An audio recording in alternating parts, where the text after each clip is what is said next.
사람이 살아가는데 많은 그 역경 속에, 고난 속에, 아픔 속에, 환난 속에 나를 바라보면 생각하는 그 면이 참 위대하다. 또 어떤 사람들은 보잘것없다. 차라리 죽자. 이러한 그 면들이 우리에게도 다가올 수 있는 일들을 볼 수 있다는 겁니다. 그래서 고난이 오면 자신에 대한 삶을 점검하고 뒤돌아볼 수 있기 때문에 유익할 수 있다는 겁니다. 정말 그 하나님의 뜻대로 실험받는 것이라면 얼마나 감사하겠습니까? 그 고난 속에 하나님의 뜻이 전제되어 있다면 그 고난은 힘든 것이 아니라, 아픈 것이 아니라, 괴로움이 아니라 즐거움을 더할 수 있는 그 고난이라는 겁니다. 근데 그 고난은 전제가 있지요.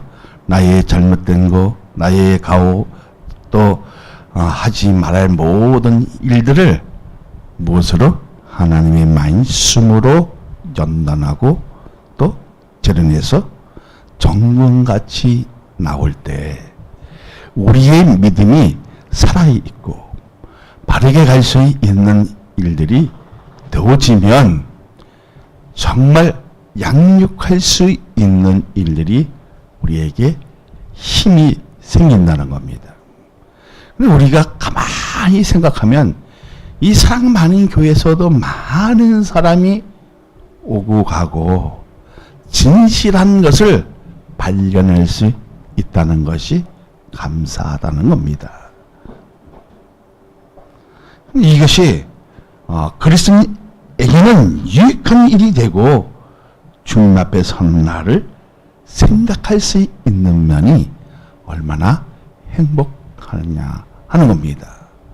그럼 여러분 다 죽음은 다 두려워할 수 있습니다. 어쩌면 저도 죽음에 대한 그것은 두려워할 수 있지만 하나님 앞에 서는 것을 더 두려워할 수 있는 마음을 가진다면 이제부터라도 잘못된 거, 하지 말아야 할 우리의 허물을 덮을 수 있는 것은 오직 예수 그리스도의 보혈 뿐이라는 겁니다.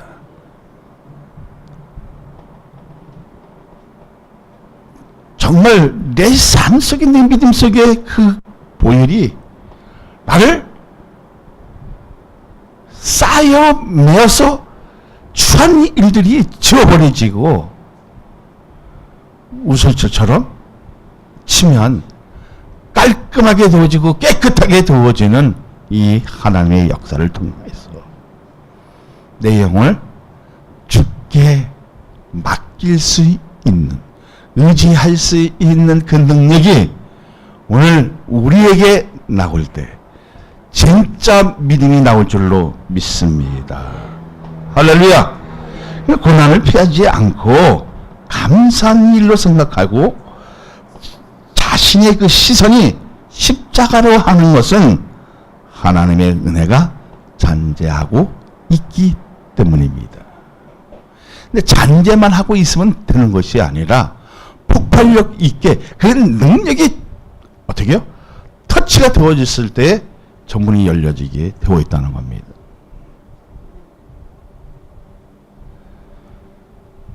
그래서 베드로는 뭐라고 합니까? 16절을 한번 보십시오. 만일 그리스도인으로 고난을 받으면 부끄러워하지 말고 도리어 그 이름으로 하나님께 영광을 돌리라. 근데 우리 고난이 와지고 핍박이 와지고 저기에 하나님의 뜻이 전제되어 있는데 원망하고 불평하고 괴로워하는 일들이 나에게 닥쳐오면 내 신앙은 살아있는 것이 아니라 하루아침에 무너지고 시끄러지고 깨져버리는 이 안타까운 현실 속에서도 내가 정말 정말 기독교인으로서 하나님의 자녀로서 고난을 받으면 기뻐할 수 있어요? 네? 어떤 사람들이 나에게 손가락질을 하고 그래 그 조그만 교회 다니면 뭐해? 고난 받을 수 있어요. 그래 넉넉한 교회도 다 있지만 하나님의 뜻이 전제되어 있다면, 나에게 사명이 있다면, 나에게 그 소명이 있었다면 어떤 것으로라도 부끄러워하지 말고 도리어 예수 그리스도의 그 이름으로 하나님께 영광을 돌리면 길이 보이고 감사한 일이 넉넉하게 생기는 이 생기의 현장을 여러분도 체험해 보라는 겁니다.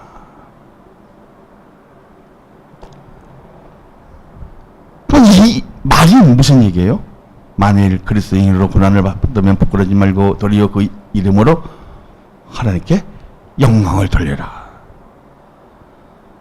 고난 받는다고 뒤집지 말고 당당하여 하나님께 영광 돌리면 좋은 일만 있는 것이 아니라 감사한 일도 넉넉하게 일어날 것을 너희들은 확신하고 있느냐는 겁니다. 확신하고 있습니까? 응? 자, 그렇다면 무엇으로 주님의 영광을 돌릴 수 있을까 하는 의문을 버리면 자신에 대한 것에 유익이 되고 신앙에 대한 것도 점검하게 되어진다는 겁니다. 어쩌면 난 가진 것도 없는데, 아무것도 없는데, 몸도 성하지 않는데 하나님께 무엇으로 영광 돌릴까? 그럴 때 있어 없어요? 있어요. 이게 사람의 마음이거든요. 이것을 지워버리면 그래 하나님의 뜻이 나에게 반드시 있겠지. 그죠? 자, 사람 살아가는 데는 오늘 자신만에게 저기 할 수 있는 사람이 있을 것 같아요? 없을 것 같아요? 내가 이런 얘기 안 하려고 했는데요. 어떤 목사님이 우리 총회에서는 자녀에게 물려주지 못하게 되어 있잖아요, 법으로. 근데 자녀에게 물려줬어요. 그러니까 이제 호흡이 안 맞았겠죠. 아버지하고 이게 그 하는 그 젊은 세대니까. 그러니까 아버지 말을 들어야 안 들어요? 젊은 목사님이 안 듣겠죠. 그래서 아버지가 법으로 고소를 했어요. 그러니까 얼마나 자녀는 힘들겠습니까? 아버지 그만하세요. 그만해서도 계속 고발하는 거예요.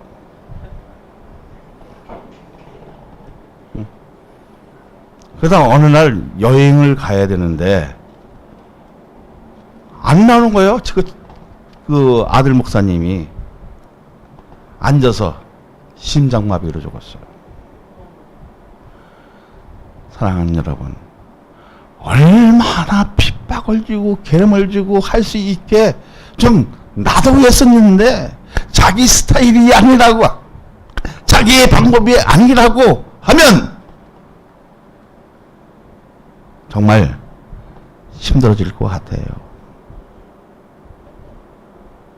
얼마나 괴롭게 했으면 그래 넌 편한 나라로 내가 불러줄게. 하나님 아주 편하게 하고 한 거예요. 그러니까 이렇게 앉아서 이렇게.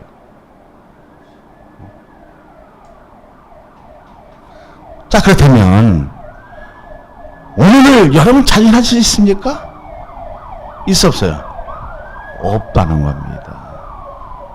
그러니까 내일을 내가 보장받을 수 있었다면 오늘 최선 다할 수 있는 것이 그것이 감사한 일이라는 거예요. 자, 오늘은 뭐가 있다? 하나님의 뜻에 전제가 있기 때문에 나에게 핍박을 주고 고난을 주고 아픔을 주고 괴름을 주고 같이 하는 것은 무엇으로 해라? 감사하라.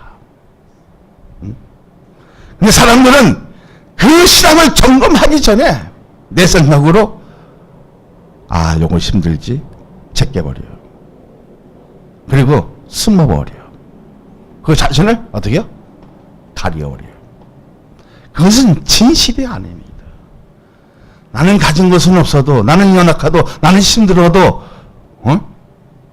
정신이 살아있고, 그리고 우리가 뭐가 살아있어야 돼요? 신앙이 살아있고, 그리고 믿음으로 행할 때에 저 산이 옮겨지는 역사가 있을 줄로 믿습니다. 할렐루야. 한 번씩 우리 생각해 봅시다. 우리가 지금 이 숫자로 이 교회를 운영한다는 거 쉬운 일일 것 같아요? 아닌 것 같아요? 이거 있을 수 없는 일입니다. 내가 잘나서, 내가 똑똑해서 그것이 아니라, 그래도 하나님과 나의 만남을 통해서, 그 첫사랑의 그 음성을 통해서 나에게 하고자 하는 그 뜻의 전제가 있었기 때문에 나에게 고난을 줬고 아픔을 줬고, 그죠? 창같이 찔림이 아픔이 있을 때 내가 두 손 들고 나왔어요. 나왔지만 이것이 나의 살 길인가, 이것이 나의 힘인가 엄청나게 고민을 했었죠. 그리고 정말 가정 파탄이 일어날 정도로 싸움도 했죠. 나는 목사님이 교회를 크게 하셨어요. 그래서 교회 안에서 무슨 사고를 쳐갖고 그때 나보러 맡아달라 했어요. 자기는 미국으로 가야 된대요. 이 미국 안 가면 우리 사람이 그때는 나를 이빨을 물 정도로 그냥 못 가게 했어요. 진짜 나를 그때 갔으면 좀 어땠을까? 내 인생이 좀 바뀌지 않았을까? 그런 이제 생각도 있지만, 그래도 감사한 것은 뭐냐면 우리의 손으로 누구한테 연명하지 않고 교회를 세웠다는 겁니다. 할렐루야. 그리고 이 교회는 제 거가 아니라 또 후임자에게 물려줄 수 있는 교회를 세웠다는 겁니다. 그리고 설계할 수 있는 일을 만들었다는 거예요. 그리고 신앙의 공동체를 자고전에 만들었으니까 하나님 앞에 서면 많은 것이 부끄럽지만 그래도 하나님의 그 영원한 집을 세워지지 않았습니까? 이렇게 얘기할 수는 있다는 겁니다. 그러니까 여러분, 괴로워하지 마십시오. 고난이 왔다고 힘들어하지 마십시오.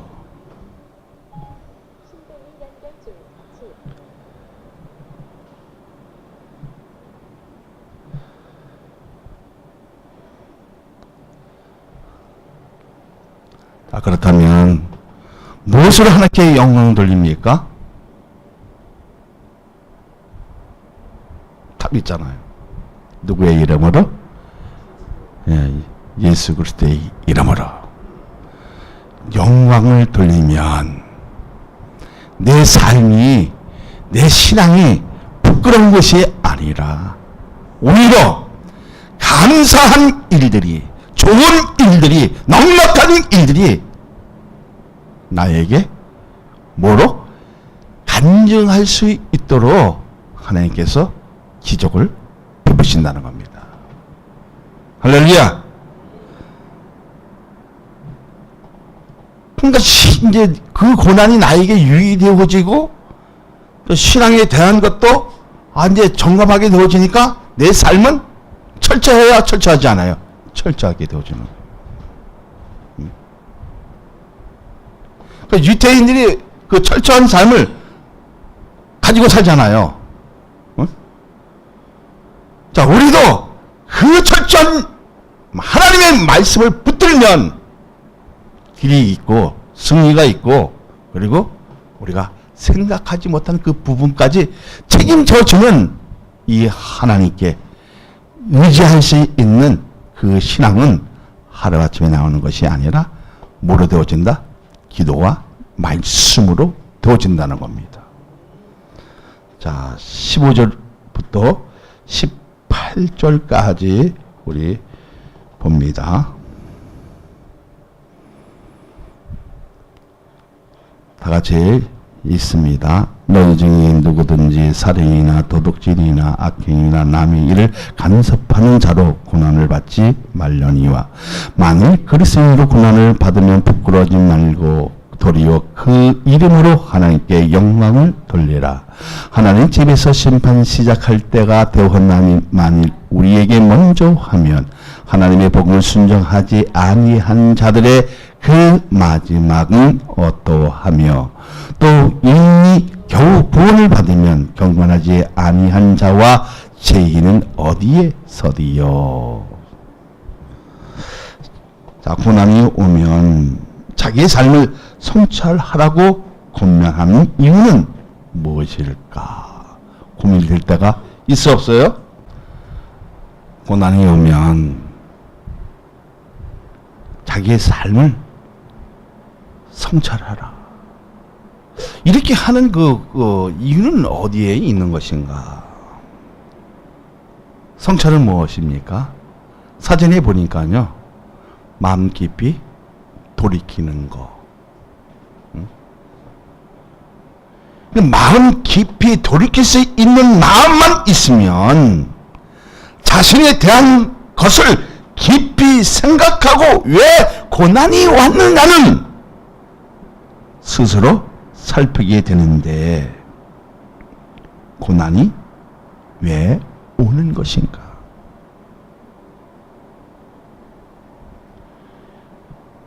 그 이유는 두 가지 면으로 볼 수 있어야 한다는 겁니다. 하나는 내 잘못으로 인한 것과 또 하나는 하나님의 의를 위한 핍박일 것입니다. 그러니까 전자는 나로 인해 고난이 왔다면 이것은 어떻게 해야 돼요? 철저하게 해결을 해야 되고, 후자는 어떤 일이에요? 감사한 일일 것입니다. 맞죠? 네? 자, 그럼 고난에 대한 이유는 뭡니까? 15절을 보세요. 시작. 너희 중에 누구든지 살인이나 도둑질이나 악행이나 남의 일을 간섭하는 자로 고난을 받지 말려니와. 자, 범죄로 인한 고난을 이해할 수 있지만 남의 일로 고난을 받을 수 있다 없다? 있다는 거예요. 그래서 과거에는 어떤 일도 기도하다가 이 사람 반드시 도와줘야 되는데 못 도와주는 이유가 뭐예요? 못 도와주는 이유가 뭐예요? 그 일 간섭하다가 고난을 받기 때문에. 어떤데 이 일을 하지 말아야 할 일을 우리가 사람의 생각으로 할 때 어떻게 되어진다? 함께 고난을 받게 되어진다. 사랑하는 여러분, 남의 일로 고난받는 것은 고난이 아니라는 것입니다.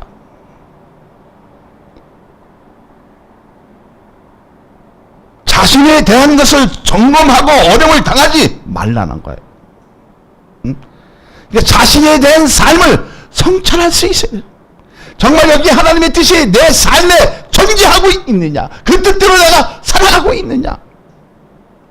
근데 우리는 표면적으로는 그렇게 보여. 실질적인 삶 같이 살아가는데 내적은 빵점이라는 거예요.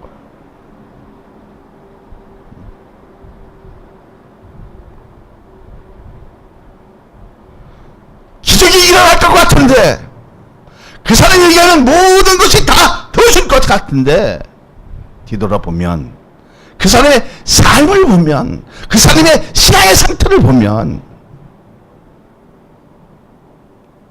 구별할 수 있다는 겁니까? 없다는 겁니까? 구별할 수 있다는 거예요.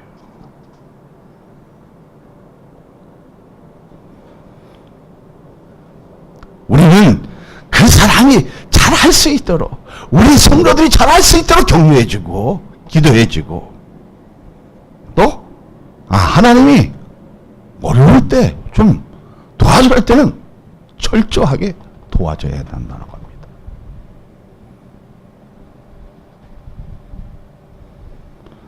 자, 그리고 어떤 고난을 받으려고 하는 것입니까? 어떤 고난을 받으려는 거예요? 만일 그리스도로 고난을 받으면 부끄러워하지 말고 도리어 그 이름으로 하나님께 영광을 돌려라. 예수님의 이름으로 하나님께 영광을 올리는 것은, 의로운 일로 고난받는 것은 참된 의미도 알고 정신세계관의 가치도 부여할 수 있다 없다? 있다는 것입니다. 그럼 무엇 때문에 고난을 받는 것입니까? 자, 한 번쯤 뒤돌아보고, 자신의 삶을 성찰하는 것은 하나님의 은혜에서 출발되어야 그 고난의 의미도 알아야 몰라요? 그 의미를 알았을 때 하나님의 뜻이 내재되어 있다, 안 되어 있다? 포함이 되어 있다는 거예요. 근데 사람들은 어떻게 생각합니까? 고난이 오면 실망해버립니다. 그리고 난 내가 왜 이것밖에 안 되지? 원망합니다. 불평합니다.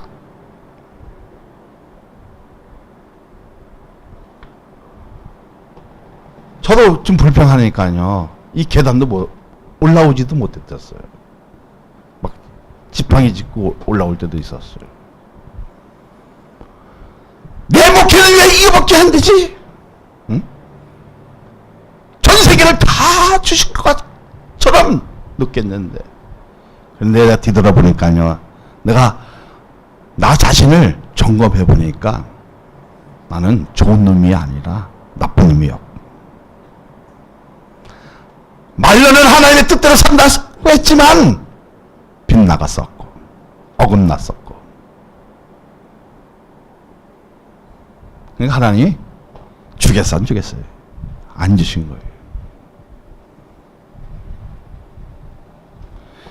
있는 것까지 다 뺏어가신 거예요. 아, 우리의 인생은 이렇게 살아서는 안 되는구나. 그래서 내가 최후에 선택한 것이 뭡니까? 이제는 그래, 문서 선교, 미도 선교로 하자. 이거 뭐 내가 이렇게 막 하고 그런 거 아니에요. 금식하면서 들었던 하는 걸 가지고 정말 고집피고 나가 이것저것 막 진짜 밀고 나간 거예요. 한번 생각해 보세요. 거기서는 아픔이 있죠, 찔림이 있죠, 괴로움이 있죠. 내 삶에 그냥 가는 것마다 다 막지요. 그럼 저는 힘들다고 아우성 쳤을까 안 쳤을까요? 그래도 혓바닥을 물고 헤쳐나갔어요. 아, 그래서 내가 생각하는 것이, 깨달은 것이 뭐냐면, 하나님의 은혜가 날마다, 때마다, 일마다 출발되어지고 충만되어져야만이 내 삶을 붙들 수 있구나. 내 영혼을 누구한테 의탁할 수 있다? 주님한테 의탁할 수 있구나. 그래서 그 의지하는 방법을 배운 거예요. 과거에는 어떻게 해요? 그래, 이소에 강선이 나가니까 오늘 그래 1억도 오면 그냥 우리 또 한 1년 잘 쓰면 되지. 그랬었어요. 그래, 오늘 전시비서 저기 뭐 또 이렇게 집 짓다니까 가보면 그래 집 받았어요. 문서도 몇 개 받았었죠. 다 돌려줬어요. 사는 거 보고. 근데 거기에는 분명히 하나님의 뜻이 있더라고요. 받아서 갖고 있어야 되는데. 응? 그거 돌려주니까 그 집이 망해. 나 그래서 깨달았어요. 응? 하나님의 뜻이 존재되어 있다면 내 생각을 갖지 말고 거기에 하나님의 뜻이 귀하게 발견할 수 있는 지혜를 가지라는 겁니다. 응? 받는 고난이 우리에게 유익이 되어야 하는데 내 행동으로, 잘못된 생각으로 오랫동안 옛 친행력으로 글씨만 고통을 받는다고 해도 굳건하게 설 수 있는 믿음의 형성은 말씀과 기도이지만 하나님의 은혜를 소유해야 깨닫게 되어진다는 말입니다.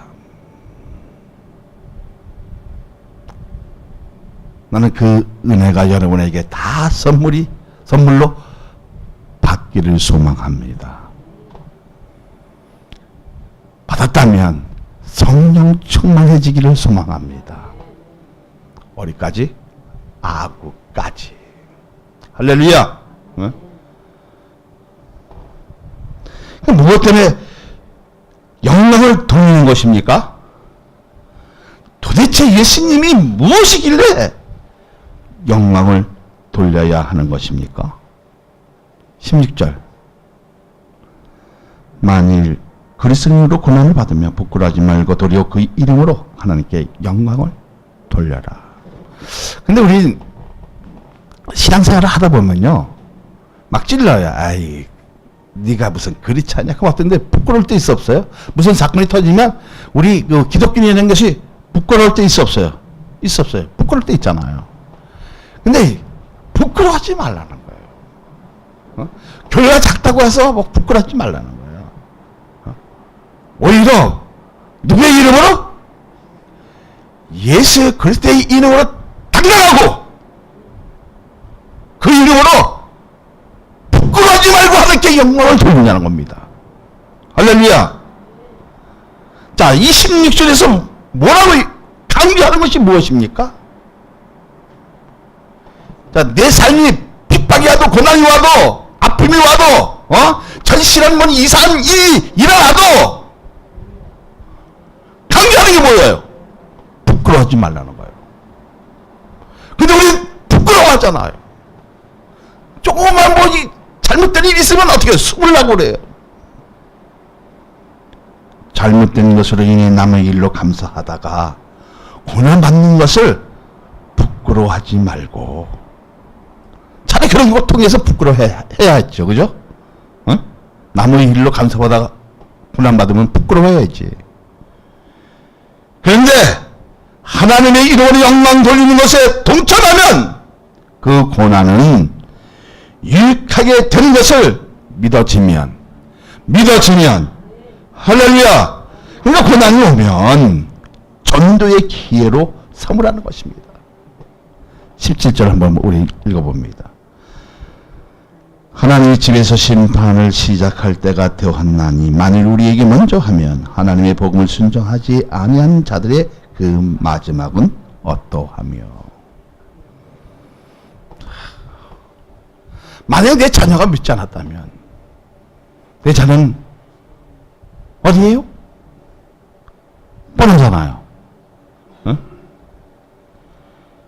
지금 무엇을 예수님을 믿는 차이는 크다는 것을 알 수 있는 것처럼 불신자의 심판을 알기에 그들의 영혼을 위해 열정을 가지고 전도의 기호를 삼으면 자신에 대한 것도 바른 이해와 몸가짐으로 인해 믿지 않는 사람에게, 믿지 않는 자녀에게, 예수에게 기독교에 대한 것을 관심을 가지고 출발하게 되면 그것은 큰 수확이라는 겁니다.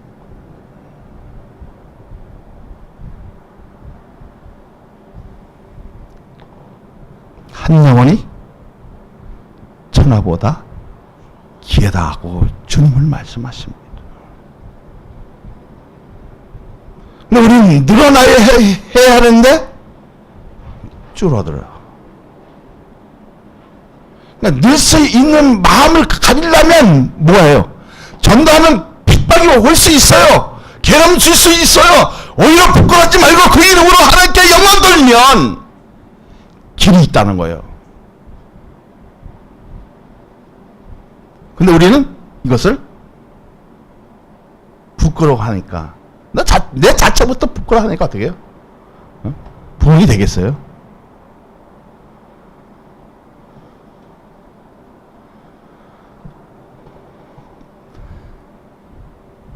근데 우리 자녀들에게 내 모습이, 내 몸가짐이, 예?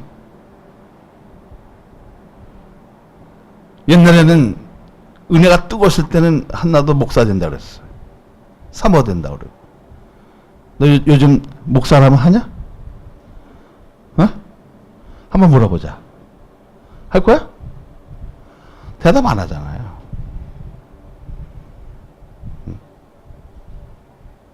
이게 뭐예요?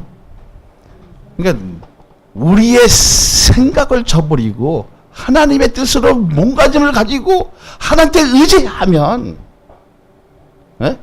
반드시 큰 수확이 있다 없다? 있다는 거예요. 그래서 사도행전 16장 32절을 보면 주 예수 믿어라 그리하면 너와 내 집이 구원을 얻으리라. 할렐루야. 뭘 믿어라? 내 생각을 믿지 말고 주 예수 그리스도를 믿어봐라. 그리하면 너와 내 집이 구원을 얻으리라. 할렐루야. 그러니까 얻을 수 있는 조건을 누가 망가뜨렸습니까? 내가 망가뜨리는 거예요. 왜? 그 복음을 부끄러워하고 그 복음에 대한 이해가 없어서 어떻게 해요? 몸가짐이 어떻게 해요? 그냥 마음대로 했거든. 예배를 끝난 후에도 그 은혜가 유지되어져야 하는데 그래야 수확이 있는데 누구 생각이 더 커요? 하나님의 뜻보다 내 생각이 크니까 내 자녀도 한다고 해다가 멈춰버렸어. 근데 멈추지 못해요. 이미 어떻게 해요? 하나님의 뜻에 손에 한번 붙들리면 절대 하나님은 안 놔주십니다. 안 놔주세요. 다른 일 해도 일이 안 풀려. 희한하게 안 풀려져. 근데 하나님의 일을 했을 때 내 삶도 풀려지고 그리고 세상의 이치가 보이는 거예요. 자, 세상의 이치가 보여진다는 건 뭐예요? 영안을 볼 수 있다는 거예요. 미래를 볼 수 있다는 거예요. 야, 내 미래가 어떻게 이게 설정되어질 수 있겠죠. 네? 야, 그 미래가 없으면요, 이거 나 때려쳐요. 아, 내가 나가면 이 돈 더 많이 벌죠. 하다못해 우리 어머니 옷장사 그 사업만 받아도 내가 저기 한 달에 1,000만 원 버는데 거기에 매진하지. 여기에 못처럼 매진하겠습니까? 돈 버는 데 가서 더 매진을 해야지. 그래 안 그래요? 네?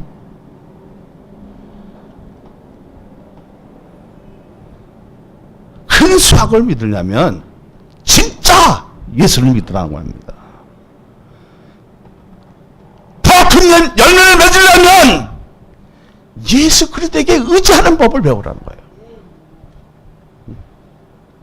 그리고 내 영혼을 맡길 수 있느냐는 거예요. 내 삶을 그분에게 맡길 수 있느냐는 겁니다. 근데 우린 맡겨 못 맡겨. 돈 좀 벌면요 사람이 생각이 달라져. 응? 뭔가 달라져. 저도 이런 생각을 했었어요. 그래, 이게 돈이니까 이걸 접어버리고 차라리 그냥 미디어 이렇게 성경만 해버릴까? 생각이 있겠어 없겠어요? 별 생각이 다 들겠잖아요. 그런데요, 이놈아, 가혹은 실수가 범하니까 어떻게 해요? 한 명이 있든 두 명이 있든 교회는 해야 된다 안 된다? 해야 된다는 거예요. 그래서 깨달았어요. 그래서 저는요, 과거에는 어떤 찬밥도 줬는데 요새는 찬밥을 절대 안 줘요. 내가 토요일 아침에는 뭐 하냐면 설교를 줍니다. 한 사람이 있든지 10사람이 있든지 20사람이 있든지 100사람이 있든지 어떻게 해요? 아, 이제는 세상적인 뭐 얘기 아니라 하나님의 뜻이 우리에게 전달될 수 있는 것이 무엇이냐. 이것이 더 중요하잖아요. 응? 그럼 우리에게 중요한 것은 뭐예요? 요한나, 중요한 거예요. 주 예수를 믿으라. 그래야면 너와 내 집이 구원을 얻으리라.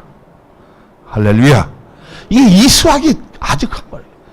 근데 정말 하나님의 붙들림은요, 우리가 상상하지 못한 것처럼 요셉처럼 얼마나 고난이 많이 받았습니까? 뭐가 됐어요? 자, 믿음의 가장 꼽히는 건 뭐예요? 왕궁 정치하는 거예요. 자, 인력 장로 있잖아요. 그분 믿음은 좀 떨어질 수 있어요. 근데 어머니는 대단했잖아요. 그죠? 그러니까 왕궁 정치가 됐어 안 됐어요? 됐잖아요. 그 형들 왕궁은 아니지만 그도 국회의원까지.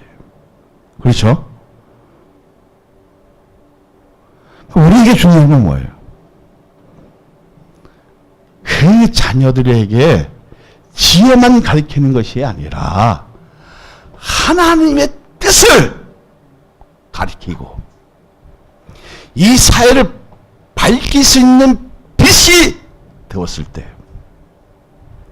진짜 우리가 뭘 믿는 거예요? 예수를 믿는 거예요. 그래서 교회에서 많은 유명한 사람들이 탄생되옵니까? 안 됩니까? 탄생이 되오죠. 이것이 하나쯤에 되는 것이 아니라 뭐를 봐야 된다? 미래를 봐야 된다. 비전을 봐야 된다. 응? 먼 것을 볼 줄 아는 사람이, 그러니까 다시 말하면 세상의 이치를 볼 줄 아는 사람이 어떻게요? 돈도 붙드는 거예요. 그리고 세상을 정복할 수 있는 힘도 있는 거예요. 여러분, 내가 어렵다고 힘들다고 실망할 거 하나는 없던 거예요. 누구를 의지하면? 예수 그리스도를 의지하면 반드시 큰 수확을 얻는다. 얻지 못한다? 얻는다는 거예요.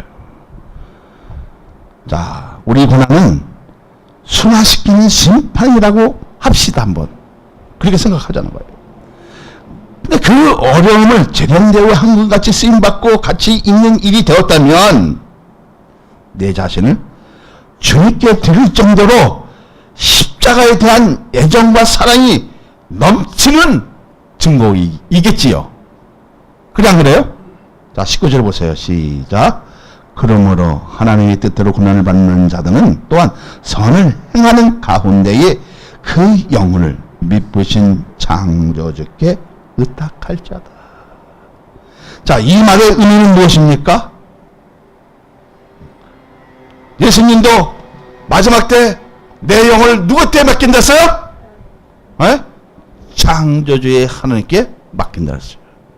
스테반도 돌로 맞아 죽을 때 어떻게 했어요? 저 영혼들이 다 우리 용서하시고 누구한테 맡긴다 했어요? 하나님께 맡긴다 했어요. 정말 우리의 그렇게 되어질 수 있는 믿음을 갖고 있느냐는 것은 중요하잖아요. 네? 자, 자신이 된 오류로 인한 아픔을 받는 것이 고난이 아니라 하나님의 은혜를 소유하고 그분의 뜻대로 살려고 몸으로 인한 고난이 진짜라는 것입니다. 진짜가 되려면 뭐를 행해야 된다? 선을 행해야 된다.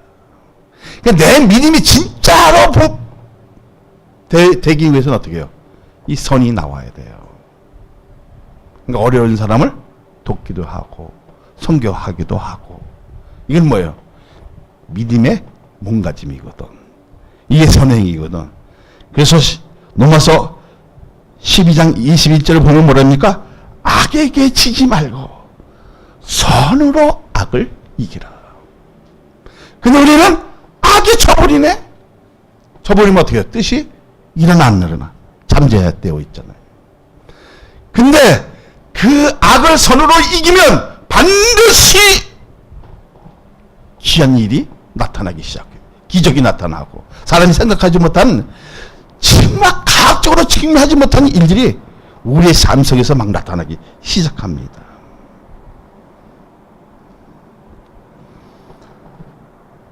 자, 악에게 지지 말고 선으로 악을 이기라. 어려울수록 선을 행하라는 것입니다. 근데 사람들은 이렇게 생각합니다. 꼭 돈으로만 하는 것이 아니라 마음적으로 기도로 어떻게 해요? 도와주는 거예요. 응?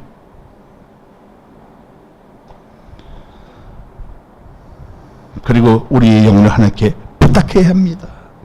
누가복음 23장 46절을 보면 예수께서 큰 소리로 불러 이르시되 아버지 내 영혼을 아버지의 손에 부탁하나이다 하고 말씀하신 후에 숨진지라. 그러니까 19절에 뭐랬습니까? 미쁘신 뜻은, 자 19절 한번 다 같이 읽어볼까요?